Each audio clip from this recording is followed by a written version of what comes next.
think that commitment was so impactful because I didn't think I could do it. And in fact, I knew I could not do the commitments of household. Should I mention the commitments of household? Do it. Yeah. We had, morning prayer commitments. We were all around the table at 6:10 every single day, Monday through Thursday. We had household dinners 2 times a week. We had formation. We had small group, which were separate things. Lord's Days on every other Saturday. Other commitments, just being around the house. Chores. The fraternity had a lot of these commitments like chapter and like chores as well. But as you can imagine, those really didn't get accomplished. These were hard and fast commitments. So I went from having 0 commitments to over a dozen hours of committed things in my weekly calendar on top of school. And I realized that it just wasn't going to be possible. And actually when Jeff Kroc interviewed me, because he already asked me, but he interviewed me later. And I told him, like, as he was telling me the commitment, stop.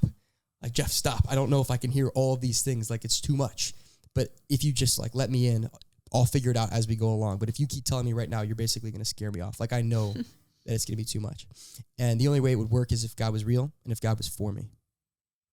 And God was real and he was for me. Because not only did I just survive household, but I thrived. And then giving myself away and then committing, that's where I found life. And it was in that first semester, my fall semester of junior year of household, that I started praying. And I saw other leaders in the house, the missionaries and students, every morning they would take their holy hour. And I was like, man, these guys are committed and I want to do that. And for the first time, my favorite scripture came to life, John 10:10. And the latter half goes, I've come that they might have life and have it to the full. Or another translation says, have it abundantly. I didn't need to sail around the world on a luxury cruise ship. I didn't need to sail around the world, sweet life of Zach and Cody style, to live life to the full.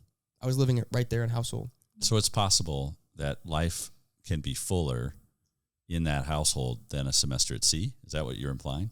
Yes. For real? Yes, truthfully. The community that I learned how to build on semester at sea was what I had in household. Because on semester at sea, it's not just kind of open dining halls. There are set times. And so you eat with your friends, similar to household. We have a set dinner time. We have to be at the table at this time. It's not just always open like you would find at a regular university. Sure. So like a dining hall. Yeah. Exactly. There's like set hour slots. And so you would go with your friends and share meals there. There's no technology, just like there's nobody checking their phones or there's no TV on the ship. The technology, the Wi-Fi, sure we have Wi-Fi in the house, but all of these things were teeing me up. It was actually semester at sea that was the perfect transition, that God placed that ship in my way. Because if I had done a different study abroad, like just going to Italy, which would have been wonderful, I would have had all my regular things. But having these distracted free dinners taught me how to have a conversation without checking my phone. Our conversations weren't about the trends of the world. They were about real deep things. And we bonded. And then I did that at Arizona State to a deeper level. What does the word commitment mean to you today that it didn't mean? Like what kind of relationship did you have with that word, that concept before household? Great question. Commitment meant that was something that I said yes to one time. It was a commitment. It was on my calendar, but it didn't mean that I was going to say yes to it every single time. I think it's Chris Christensen, professor at Harvard, that says it's easier to go all in 100%, to a commitment than to go 99%, because there's still that 1% left in you that has to still decide, that hasn't decided. And you still have to make that little decision every time. But when you go all in 100%, now commitment means I'm going to say yes to this one time. I understand the full scope of what I'm committing to. Here's the time frame. Here is what I'm going to do. And I'm in for every single time. Like pre-deciding. Yeah. Like nothing is going to come up unless it's, an emergent. There are right reasons, but now you are going to plan everything else around that. That is not going to move unless something great, like serious, comes up. Or you have a fever and you're going to get somebody sick. No school, no work, all that off the table.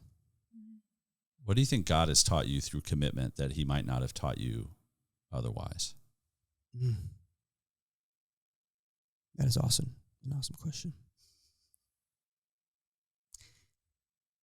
Everything that I did my freshman and sophomore year at ASU, it was in the spirit of control, basically. I didn't want to commit to a woman. I didn't want to commit to the fraternity in a way. And I always say the fraternity is the reason this and that. I was just as broken. I was the one that was also not held accountable. I was the one that also missed my chores and didn't go to the philanthropy and didn't support this or didn't buy that t-shirt for the sorority, all of it. But in committing, he taught me that he is committed If he never changes his love for us based on what we do, like he's not scandalized by our sin. Like if you were to share something deep with me, I kind of look at you a little bit different. Even if I'm not trying to, I'd be like, oh, Ryan did that. That's real. Like God and priests also try to, the more they grow in holiness, the more they're less scandalized by sin. Weird thing there. So I realized that God sees me and is committed to me.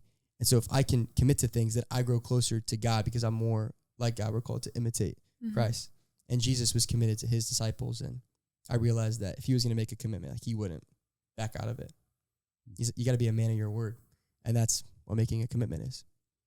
And that's why I don't kind of go around on campus. And it's so tempting when you see so many students and you know so many students and you have such an influence and you say, yeah, we'll hang later. I'll see you later.